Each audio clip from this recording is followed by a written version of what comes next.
will accept the final deed from the federal government for the remaining property at Fort Monroe at Old Point Comfort in Hampton, Virginia.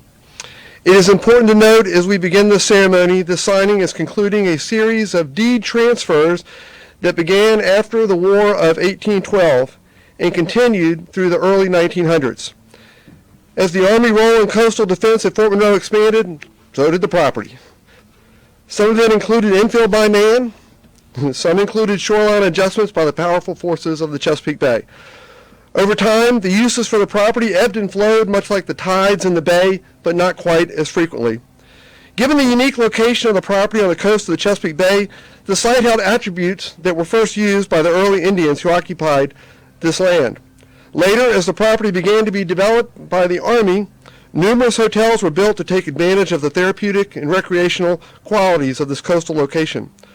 Additionally, the site was a significant transportation hub where steamships, sailing vessels, railroads, wagons, trolleys, trucks, and cars exchanged visitors and moved commerce.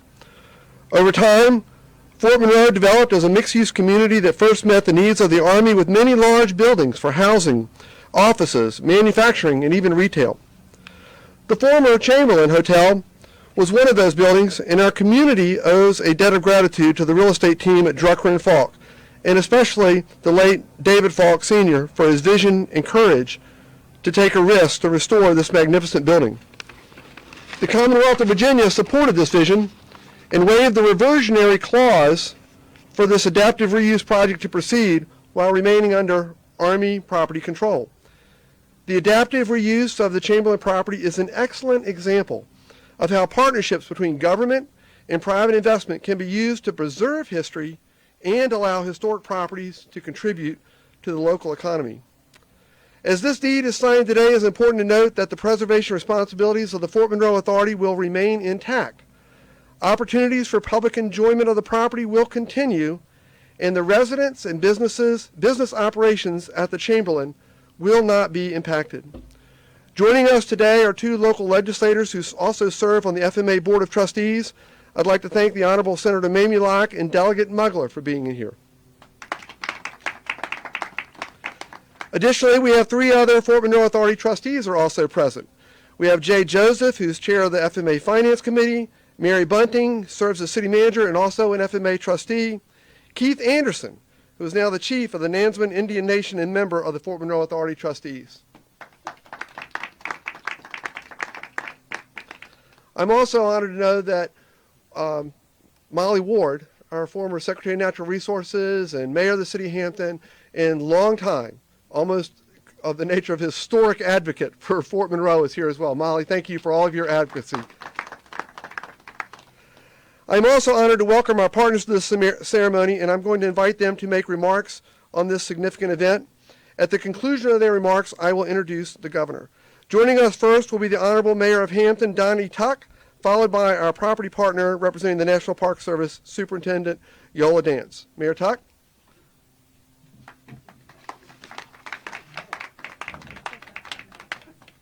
I did not keep an invitation going. Good afternoon, Governor. Please welcome everyone. Thank you for coming out.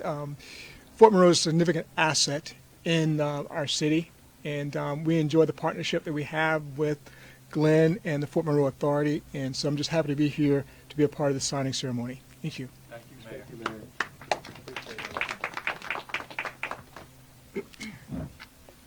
Well, greetings, everyone. My name is Yola Dance, Superintendent of Fort Monroe National Monument. And on behalf of the National Park Service, I bring greetings and welcome to Governor Northam, our partners in preservation, and distinguished guests. As we bring witness to the transfer of the Chamberlin Hotel, a contributing structure to the 1960 National Register nomination and 2007 National Historic designation, we are privileged to share in preservation and responsibility here over the unique natural and cultural resources significant to Fort Monroe. As we continue to document, preserve, and share the storied histories of all Americans at Freedom's Fortress, this transfer further protects this colonial revival beauty, seated at Point Comfort and the gateway to the Chesapeake Bay. It is an honor to continue in partnership in this 10th year anniversary of Fort Monroe National Monument, and we hope that you will continue to join us right here where history happened.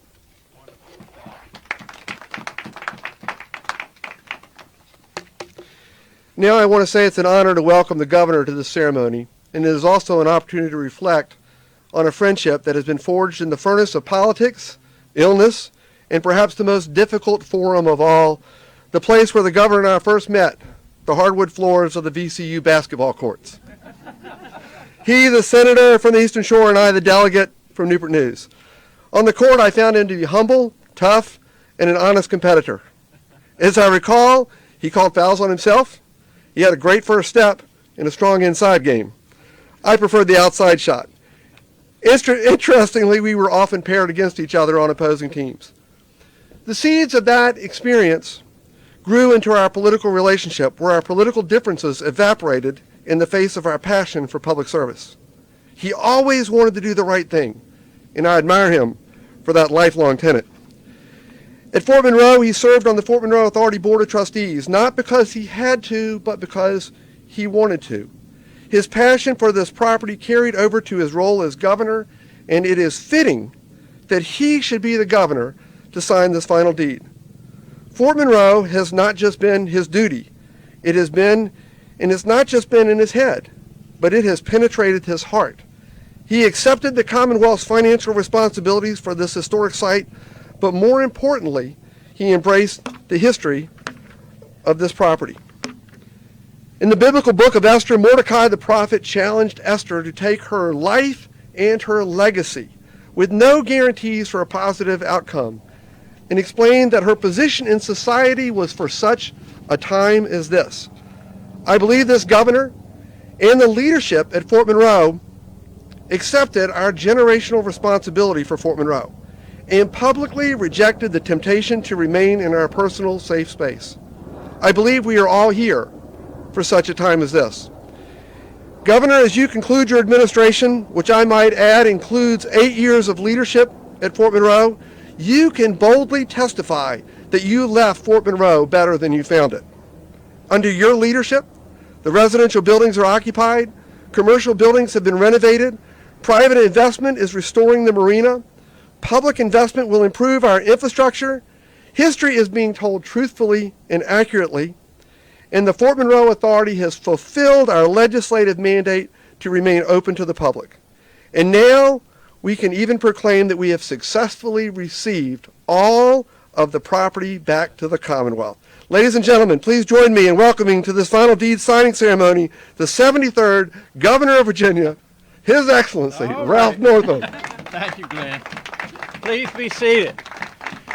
You know, I had prepared, since I'm coming down the final stretch, to address this crowd for about 2 hours. Senator Locke, I left my comments in the truck, so we will keep this brief. But first of all, it is just a privilege and an honor to be back at Fort Monroe. And Glenn, as you said, there's a special place in my heart, and I have watched the development here at Fort Monroe, and it didn't happen in a vacuum. And so I want to thank again the Mayor of Hampton. Thank you so much for your leadership, Mayor Tuck. And just I've had so many events with you in Hampton now, and I always enjoy being in your city and in your presence. So thank you.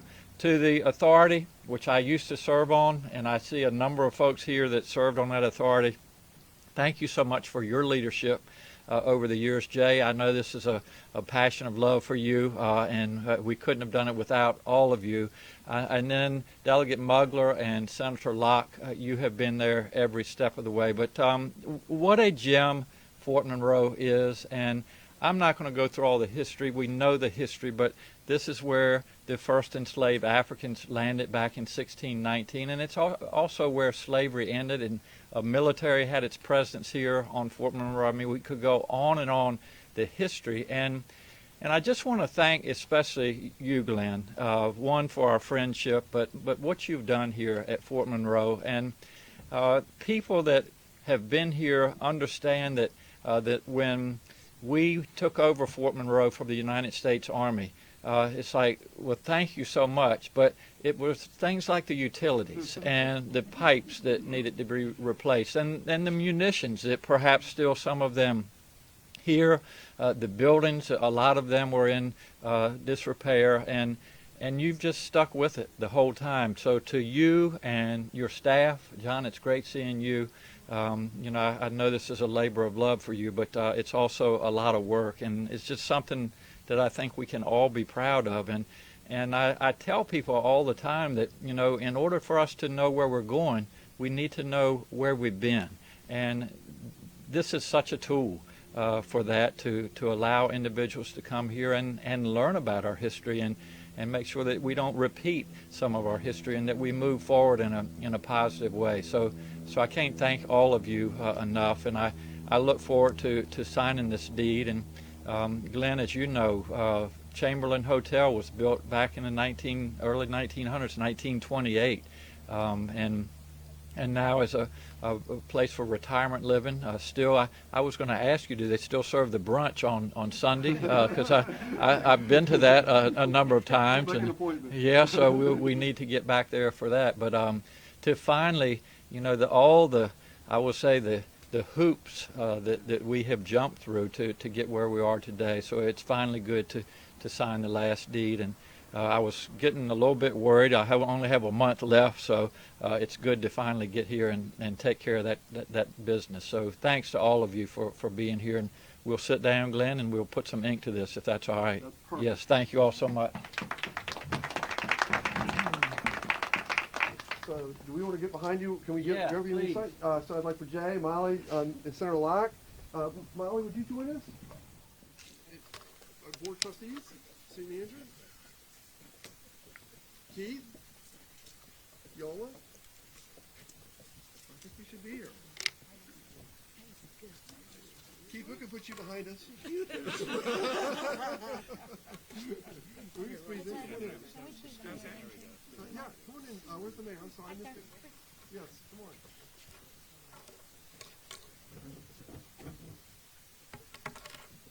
We're going to do this before the ink freezes. Good luck.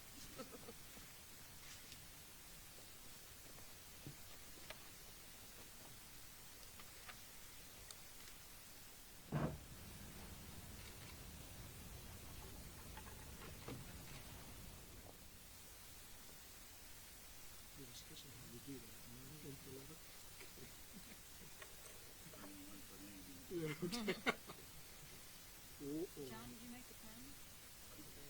He did. Oh, yes. We're getting through it, though.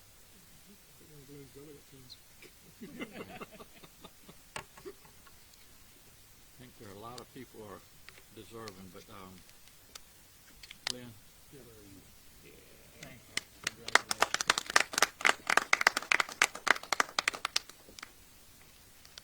Mayor Tuck, thanks for all you do. I think I'm going to take these custom wooden pens with me. Anyway. So the final deed, thanks to all of you. Congratulations. All right, Glenn. All right, let's move inside. Yeah, leave that for, we're going to get that notarized for you. And if you want to go inside, and John will be there to help us answer questions. But let's get inside where it's warmer in the theater room to press that new question.